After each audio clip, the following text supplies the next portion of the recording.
Jack Crow, a cowboy with a heart as dry as Nevada dust, didn't believe in miracles and scoffed at fate. His days blurred into dusty trails, the creak of an old saddle, and the burn of cheap whiskey. But one morning, a naked woman showed up at his fence, sobbing and shouting a name he'd never heard. It was the start of a story where sarcasm, shame, and danger mixed into one hell of a mess. Curious how a cynic like Jack stumbled into a miracle?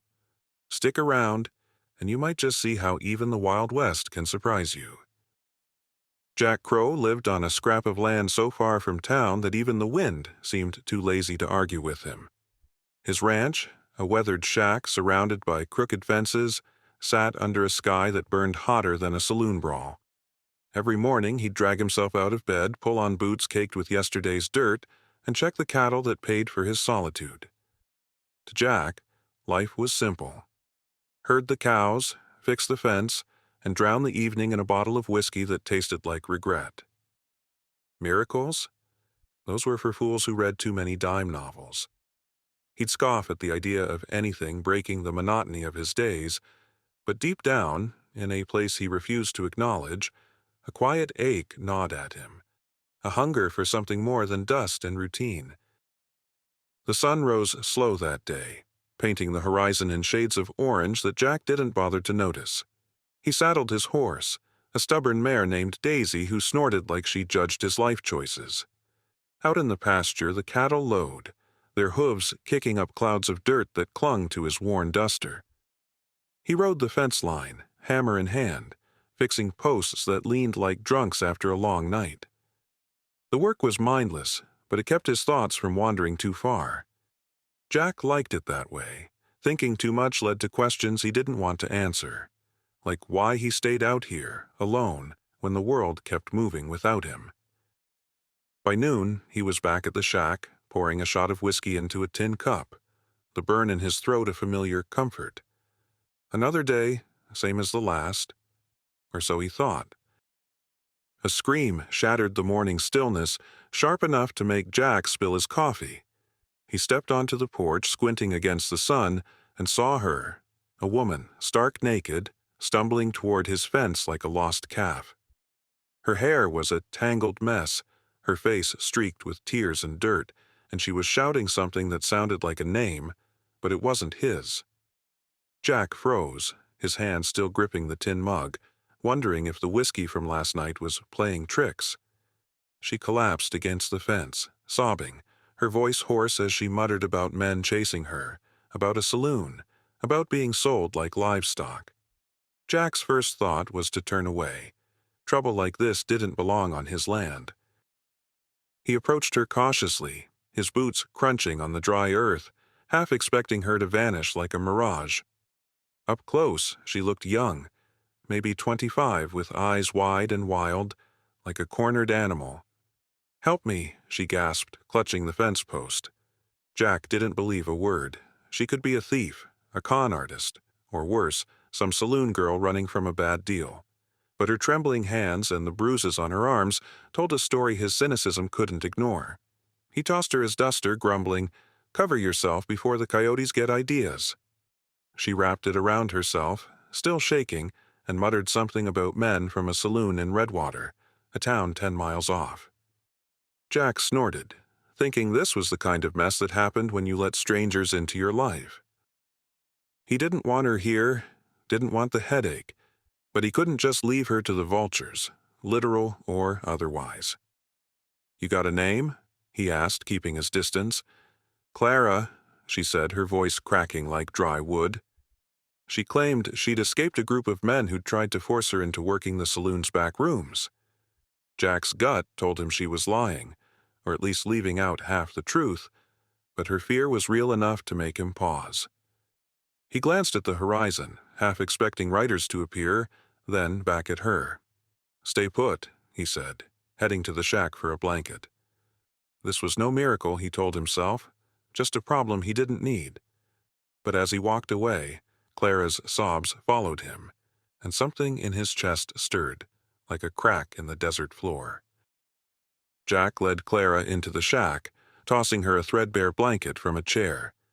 She wrapped it around herself, still shivering despite the morning heat, and sank onto a stool by the stove. Her eyes darted around, like she expected trouble to burst through the door.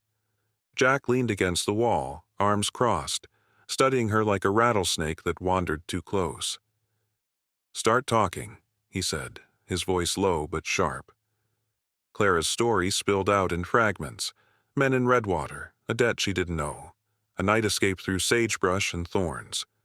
It sounded like a bad novel, and Jack's smirk said he wasn't buying it. "So, you just happened to find my fence?" he asked, raising an eyebrow.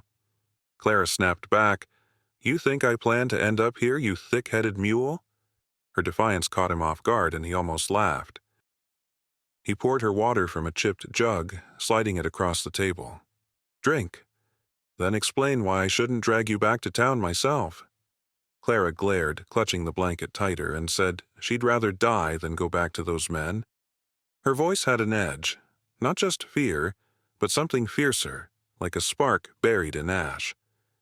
Jack didn't trust her, but he couldn't shake the image of her bruises or the way her hand shook when she took the cup. He turned away, muttering, "If this is a miracle, it's the loudest, messiest one I ever saw." Clara shot back, "Keep your miracles. I just need a place to breathe." Her words hung in the air, and for a moment, Jack felt the weight of his own empty life staring back at him. He didn't want to care, but her presence was already a splinter under his skin. Outside, Daisy snorted in the corral as if mocking his hesitation. Jack grabbed his hat, deciding to give her one day, maybe two, before he figured out what to do. "Stay here," he told her, heading for the door, "and don't touch my whiskey." Clara rolled her eyes, muttering something about stubborn cowboys. As he stepped into the sunlight, Jack's mind churned. He didn't believe in damsels or destiny, but something about her story gnawed at him. Maybe it was the way she looked at him, like he was her only shot at salvation. Or maybe he was just tired of his own silence. Either way, he had a feeling this wasn't going to end quietly. Jack rode into Redwater the next morning, the sun beating down like a hammer on his shoulders. The town was a cluster of sagging buildings, their wood bleached gray by years of dust and neglect. He tied Daisy to a post outside the Rusty Spur, the only saloon that didn't water down its whiskey. Inside, the air was thick with tobacco smoke and the sour tang of spilled beer. Heads turned as he walked in, his spurs jangling against the creaky floorboards. The regulars, a mix of drifters and ranch hands, grinned like they knew something he didn't. "Heard you got company, Crow," said Tom, the barkeep, wiping a glass with a rag dirtier than the floor. Jack ignored him, ordering a shot and leaning against the bar. The whispers started low, then grew bolder. A lanky cowboy named Silas, half drunk already, leaned over. "So, Jack, you savin' damsels now? Saw a gal runnin' naked near your place? Your luck finally turnin'?" The room erupted in laughter, glasses clinking like they were toasting his embarrassment. Jack's jaw tightened, but he kept his tone light. "If that's luck, I'd rather draw a busted flush." The jab got a few chuckles, but the mockery stung worse than he'd admit. His reputation, hard-earned as a man who didn't care for trouble or gossip, was fraying like an old rope. He downed his whiskey, the burn doing little to cool his temper. Silas wouldn't let it go. "Word is, she's some saloon girl who crossed the wrong folks. You playin' hero or just lonely?" Jack shot him a look that could have cut glass. "Mind your own dirt, Silas. My fence ain't your business." But the room kept buzzing, and Jack caught snippets. Her name was Clara, she owed money, maybe stole something. The stories didn't add up, but they painted her as trouble, and him as a fool for getting involved. He paid for his drink, feeling eyes on his back as he left. Outside, Daisy snorted, like she sensed his mood. Riding home, Jack's mind churned. He didn't trust Clara's story, but the saloon's gossip felt like a noose tightening around his neck. Whatever she was running from, it was bigger than a lone woman's debt, and now, whether he liked it or not, his name was tied to hers. Jack rode back to the ranch as the sun dipped low, painting the sky a bruised purple. The saloon's laughter still burned in his ears, each jeer a jab at his pride. He found Clara sitting on the porch, wrapped in the blanket, staring at the horizon like it held answers. Her face was less frantic now, but her eyes carried a weight that made Jack uneasy.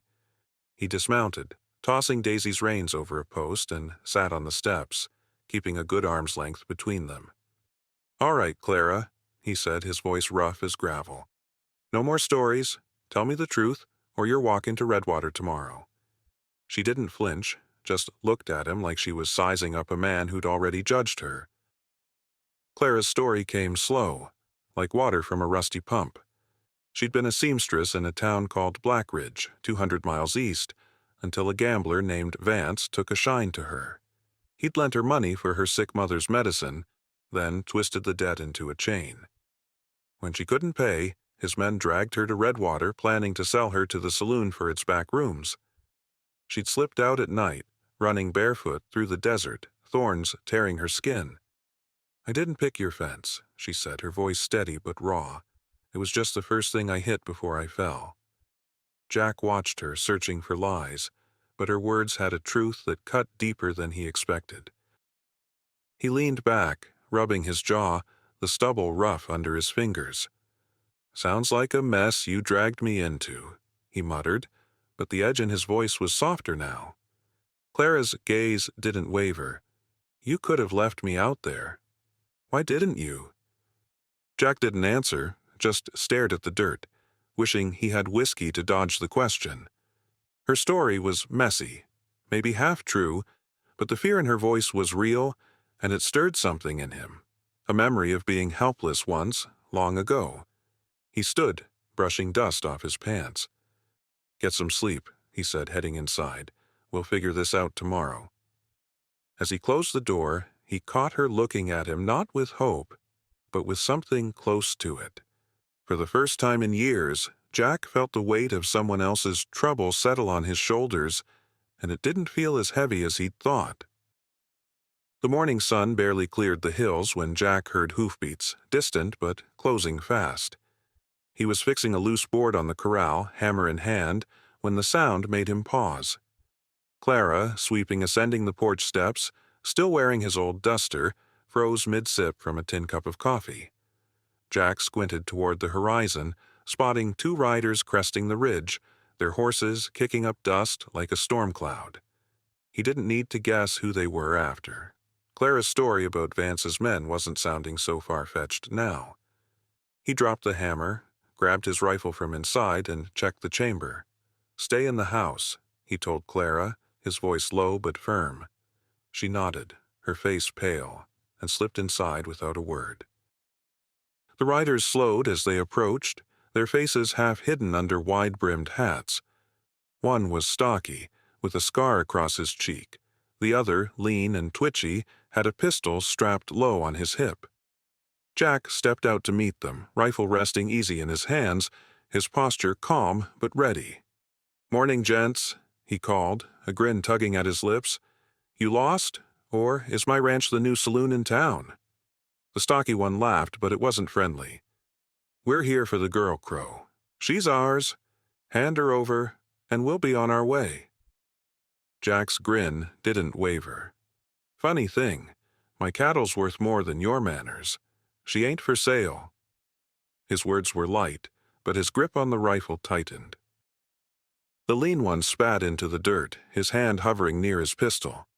"Vance don't take kindly to thieves, and that girl stole from him.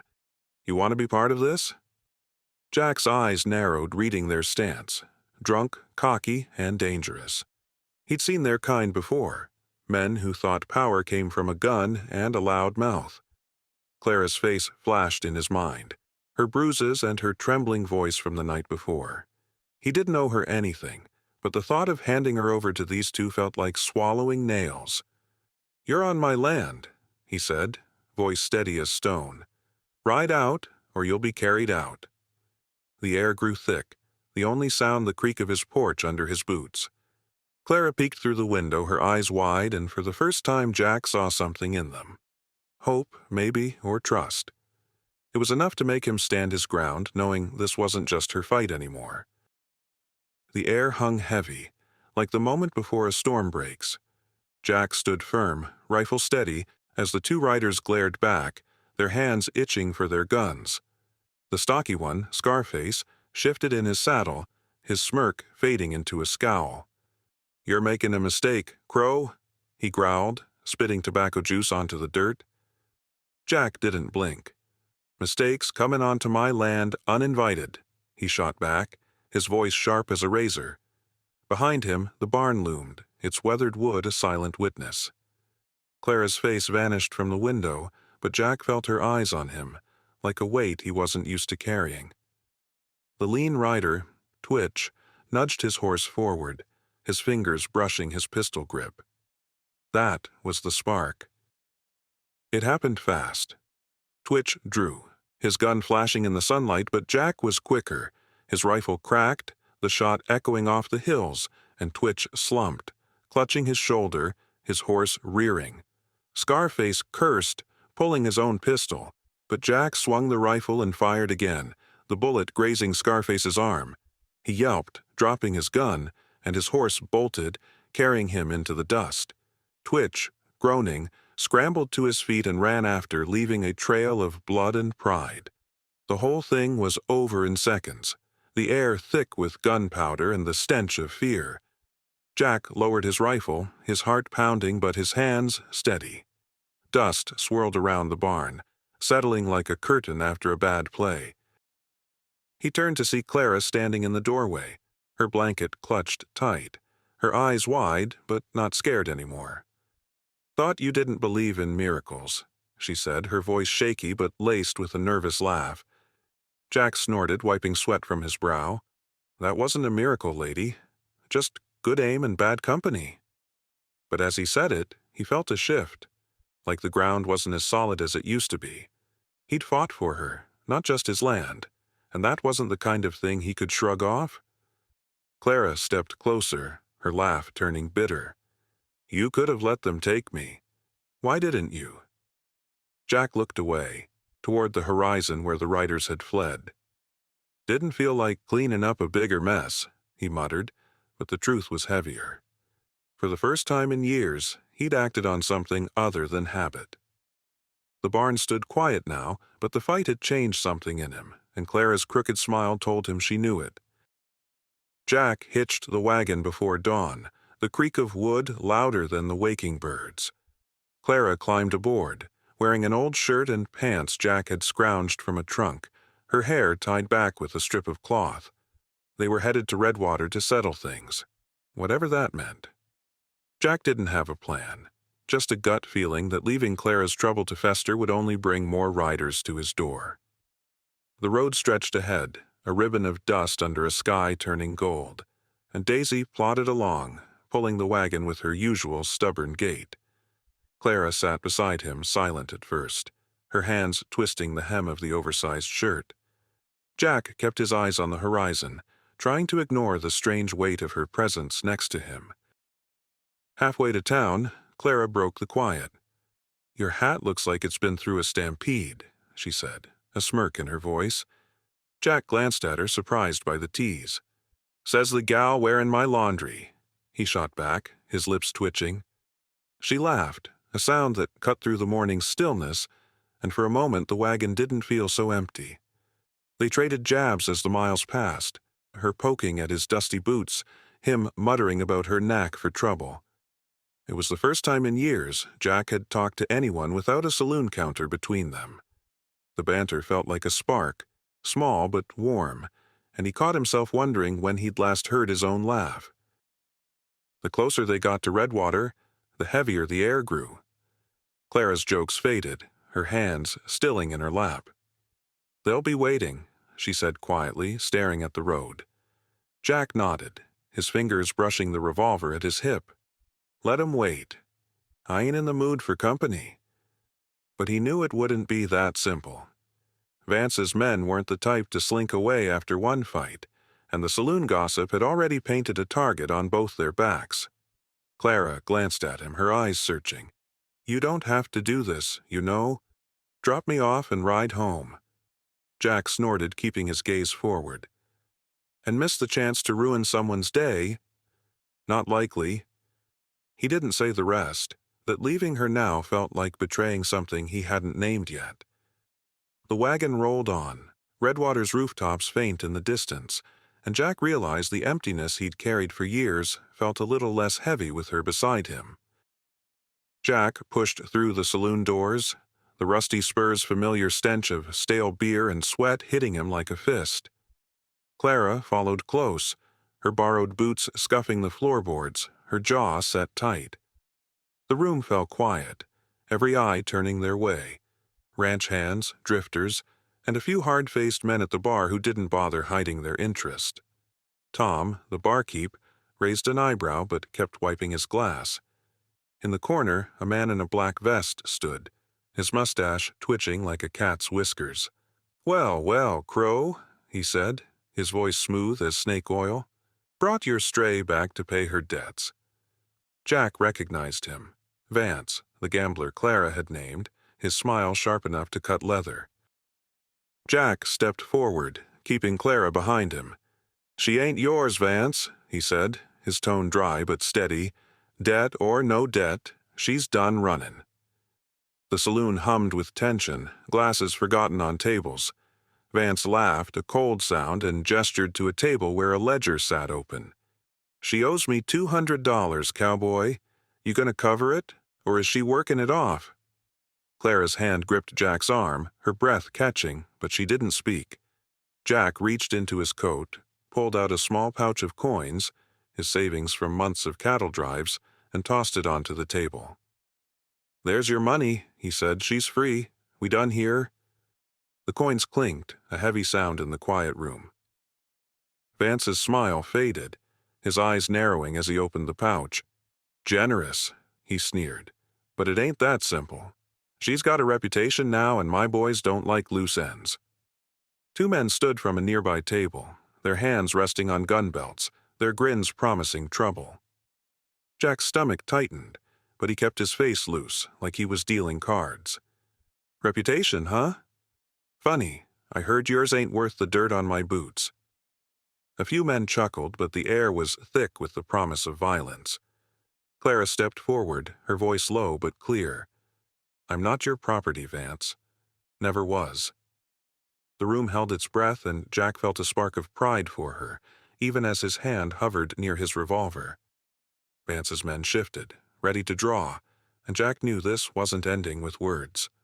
The saloon's dim light glinted off his gun barrel, and for a moment he wondered if this was the miracle he'd never believed in, or just a damn fool's mistake. The saloon's air was thick, like a storm about to break. Jack stood between Clara and Vance's men, his hand steady near his revolver, his grin masking the pulse hammering in his throat. Vance leaned back in his chair, his mustache curling into a sneer. "You think a bag of coins settles this, Crow?" he said, his voice dripping with mock pity. "She's caused me trouble, and you're making it worse." The two men at the table stepped closer, their boots heavy on the floorboards, hands twitching near their guns. Clara stood her ground beside Jack, her borrowed shirt loose but her eyes fierce. The saloon's crowd backed away, tables scraping, leaving a clear path to trouble. Jack tilted his head, his voice light but cutting. "Trouble, Vance? Sounds like you're just sore she outsmarted you." A few nervous laughs broke the silence, but Vance's men didn't blink. The taller one with a scar across his knuckles growled, "Step aside, Cowboy, or you're eating dirt." Jack's grin widened like he was enjoying a private joke. "Funny, I was about to say the same to you. Shall we drink to miracles first?" Before anyone could answer, Scar Knuckles lunged, drawing his pistol. Jack was faster, his revolver clearing leather in a blur. A shot cracked, and Scar Knuckles staggered, clutching his thigh, blood seeping through his fingers. The second man charged, swinging a fist, but Clara grabbed a chair and smashed it across his back. He crumpled, groaning, as the saloon erupted in shouts. Vance stood, his own gun drawn, but Jack's barrel was already trained on him. "Drop it," Jack said, his voice cold now, no trace of humor. Vance hesitated, then let the pistol fall, his smirk gone. Clara kicked it away, her breath ragged but her stance defiant. The crowd watched, frozen, as Jack kept his gun steady. "We're leaving," he said, loud enough for everyone to hear. "Anyone follows, they'll need more than a drink to fix it." He backed toward the door, Clara at his side, her hand brushing his arm. A small gesture, but it felt like a tether in the chaos. Outside, the dusk air was cool, the street quiet except for Daisy's snort by the wagon. Jack helped Clara up, his eyes scanning the shadows for trouble. "You didn't have to do that," she said, her voice soft but steady. Jack shrugged, climbing aboard. Didn't feel like losing today. But as they rolled out of Redwater, he knew the fight wasn't over. It was the price of her freedom, and maybe his own. The wagon rattled out of Redwater, dust trailing behind like a ghost in the twilight. Jack gripped the reins, his eyes scanning the darkening road for shadows that moved too fast. Clara sat beside him, clutching the seat, her knuckles white but her face set like stone. The saloon fight had left them bruised but alive, and the weight of it hung between them, unspoken. Jack's revolver, still warm from use, sat heavy on his hip, its last bullet a reminder of how close they'd come to not walking away. He didn't say it, but he felt the shift. Clara wasn't just a stray anymore, and he wasn't just a loner dodging trouble. A mile out, hoofbeats thundered behind them. Jack cursed under his breath, glancing back to see 3 riders closing in, their silhouettes sharp against the fading light. "Vance doesn't quit, does he?" Clara muttered, her voice tight but steady.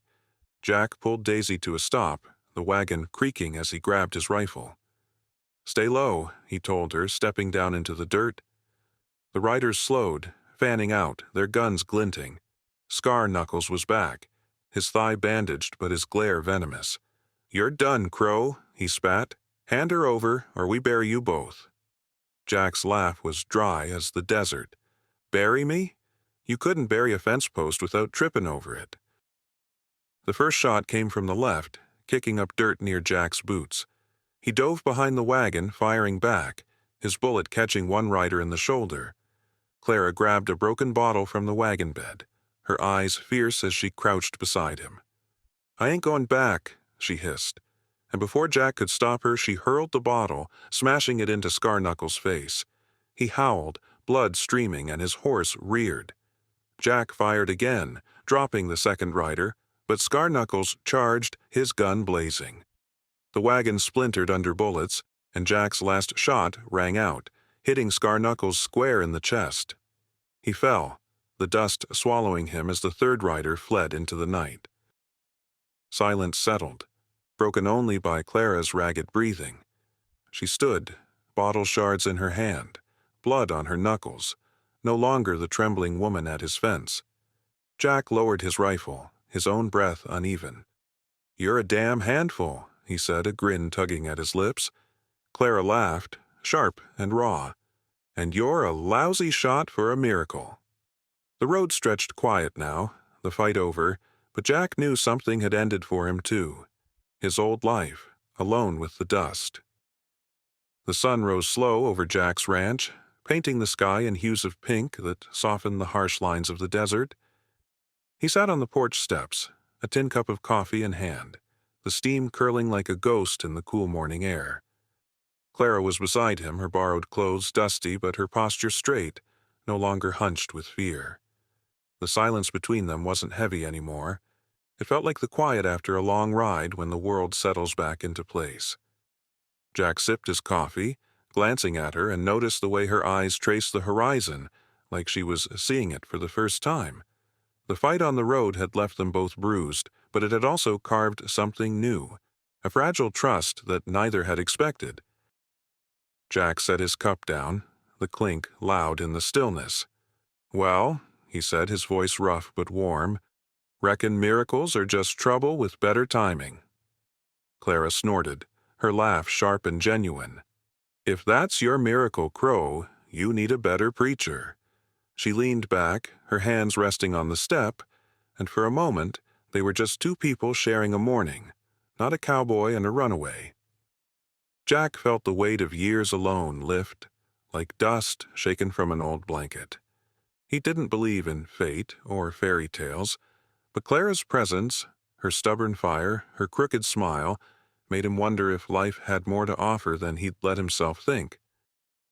She turned to him, her expression softer now. "You didn't have to keep me here, Jack. Could have walked away after the saloon." He shrugged, staring at his boots. "Yeah, well, my fence was gettin' lonely." The truth was harder to say, that her fight had woken something in him, a spark he'd buried under whiskey and routine. Clara didn't push, just nodded, like she understood the words he didn't speak. They sat there as the sun climbed, the cattle lowing in the distance, Daisy snorting in the corral. The ranch felt different now, not just a patch of dirt, but a place where something had shifted. Jack chuckled, shaking his head. "Miracles are noisy as hell, ain't they?" Clara grinned, nudging his shoulder. "Only when they're worth it." The day stretched ahead, full of work, fences to mend, cattle to herd, but for the first time, Jack didn't mind the thought of company. Clara stood, brushing dust off her pants, ready to face whatever came next. And Jack, for once, believed tomorrow might hold something worth seeing.